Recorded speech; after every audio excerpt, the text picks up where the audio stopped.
Good morning, all of you. In last practical, I have discussed the bacteriological analysis of water. Today, we will see the next practical about syllabus, that is to detect the presence of starch hydrolyzing microorganism. To detect the presence of starch hydrolyzing microorganism by using biochemical test. So aim of this practical to detect the presence of starch hydrolyzing microorganism by using biochemical test. So we'll see first introduction about this practical. The biochemical tests are performed to differentiate the microorganism. Yes, why the biochemical tests are performed? Because or what is the necessity, that is to perform or to differentiate microorganisms. The identification of unknown organism. Identification of an unknown organism isolated from natural environment or any other source is necessary to determine its characteristics, to determine the cause of disease, for its classification into proper group or the taxon. Then this can be accomplished by a combination of microscope observation like morphology, cell size, then shape, then arrangement, then gram staining, and other staining reaction or the motility. As I said, discuss earlier what is motility and all those.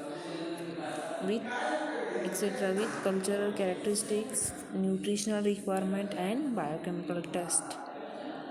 Then the series of biochemical tests are carried out for quick identification of microorganisms in laboratories. These biochemical tests are based on the properties governed by the cell's enzymatic systems.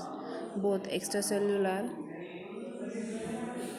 that is exoenzyme and intracellular enzymes are synthesized by the cell to carry out various biochemical activities. The extracellular enzymes, which is also called as exoenzymes, and intracellular enzymes, which is also called as endoenzymes. First, that is extracellular enzyme. These enzymes act on the substances outside the cell. Then these are mainly hydrolytic enzyme. They undergo degradation of or these enzymes high that degrade high molecular weight substances, for example polysaccharides, lipids, and protein, into a smaller component, and that can enter into the cell, which is assimilated. Then enzymes required for the hydrolysis of cellulose, starch, lipid, gelatin, and casein belongs to exoenzymes. The next that is intracellular enzymes or the endoenzymes. These enzymes functions inside the cell and are mainly responsible for the synthesis of new protoplasmic requirements and the production of cellular energy from assimilated materials. Then endoenzymes are involved in carbohydrate. These endoenzymes are involved in carbohydrate fermentation, then litmus milk reaction, hydrogen sulfide production, then urease test, oxidase test, catalase reaction, and nitrate reduction. These biochemical changes are necessary for cellular survival and function and are the basis of cellular metabolism. By these metabolic processes, new metabolic products are formed. The new metabolic products are formed and excreted by the cells into the environment. And the assay of these end products are used for identification of specific enzymes as well as used for identification, separation, and classification of microorganisms. The biochemical characteristics specific to the microbial include first fermentation of dextrose, sucrose, mannitol, and lactose. Then next, gelatin liquefaction. Next, starch hydrolysis. Then lipid hydrolysis. Then casein hydrolysis. Next, litmus milk reaction. Then nitrate reduction. then indole production, then esterase production, then methyl red test, then August Parker's test, then citrate utilization, then catalase activity, then urease activity, then oxidase activity. So these are the biochemical tests can be used for differentiation among the enteric bacteria and also bacteria other than enteric ones. The microorganism require various micronutrient. The microorganism requires various macronutrient as well as micronutrients for energy production and also for growth. These are obtained from environment. These nutrients which are obtained from what? That is environment. Most of the nutrients are present in highly complex and polymeric form like starch, lipid and casein. Then these complex substances are of high molecular weight and high size. Therefore, it cannot enter into the cell. The microorganisms secrete exoenzymes to hydrolyze these macromolecule into their simpler monomers, the respective building blocks to transport into the cell.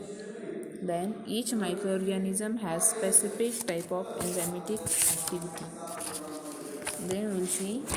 So this is the introductory part about this practical. Then we will see requirement in that first cultures, nutrient broth culture of Bacillus subtilis and E. coli. In nutrient growth, that is cultures, the nutrient broth culture of Bacillus subtilis and E. coli. Then media, starch agar. Then reagents, gram iodine solution. Then apparatus required for this practical: Petri plate, glass marking pencil, inoculating loop and inoculating wire loop, that is nichrome wire loop, and last that is dropper. Then equipments, incubator and autoclave. So what is principle of this practical? In principle, the starch is complex sugar. As you know, the starch is complex sugar which is made up of large number of monomers of glucose and which is linked together by glycosidic bonds. Then microorganisms produce hydrolytic enzymes. The microorganisms produce hydrolytic enzyme amylase which degrades the starch into simple disaccharide maltose. Then maltose is finally hydrolyzed to soluble glucose molecule by the enzyme maltase. Then glucose is transported into the cell and is involved in cellular processes. For observing hydrolytic activity of this exoenzyme, starch agar is used. Detection of starch hydrolysis after growth. The detection of starch hydrolysis after growth is made by observing for the presence of or the absence of starch used by using iodine. Then iodine gives blue-black color to the medium, and if starch is present, it shows that amylase producing microbes are present. And hydrolysis of starch is indicated by the clear zone surrounding the growth of organism. It clears that amylase producing microbes are present. Then this is positive reaction. The starch agar is used to demonstrate the hydrolytic activities of amylase. The starch agar is used to demonstrate the hydrolytic activity of amylase. The medium is composed of nutrient agar.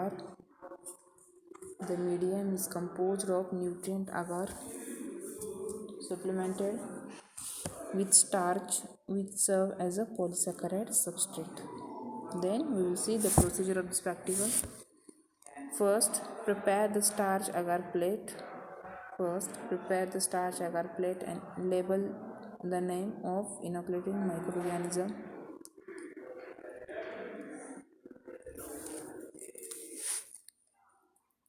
Prepare the starch agar plate and label them. Name of inoculator microorganism. Then inoculate the microorganism in the center of agar plate in aseptic condition. Then incubate the all plates at 37 degrees Celsius for 48 hours. Then float the starch agar plate with grams iodine solution. After the growth of test or microorganism, then remove the excess of iodine solution from the plate and observe the plate. So what is observation and result? Observe the plate presence of or the absence of blue black color surrounding the growth of test organism, and blue color is not found in plate surrounding to area in the blue color is not found in plate surrounding to area inoculated with Bacillus subtilis. Then it shows this Bacillus subtilis produce amylase and the starch hydrolyzing enzyme. And while the blue color is present in plate surrounding to area inoculated with E. coli, then it shows the E. coli does not produce the amylase.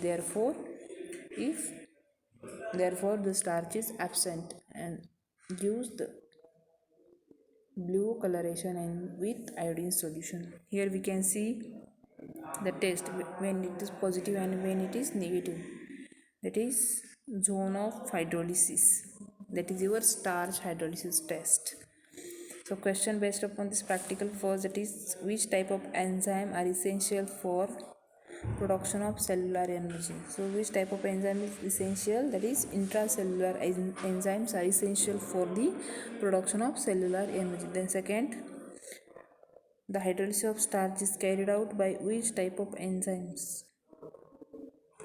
Yes, the extracellular enzymes are used for the hydrolysis of starch. Then third question, which media is used to detect the amylase producing enzymes? The starch agar media is used to detect the amylase producing enzyme. Then next question, which one is the monomer? That is simple unit of starch, that is your glucose is the monomer, that is simple unit of starch. Then last, that is how you can detect the presence of starch. After the addition of iodine solution, if blue colors appear, then it confirms the presence of starch. I am repeating the last question. How you can detect the presence of starch? Yes, answer for this. After addition of iodine solution, if blue color appears, then it confirms the presence of starch. So this is all about this practical.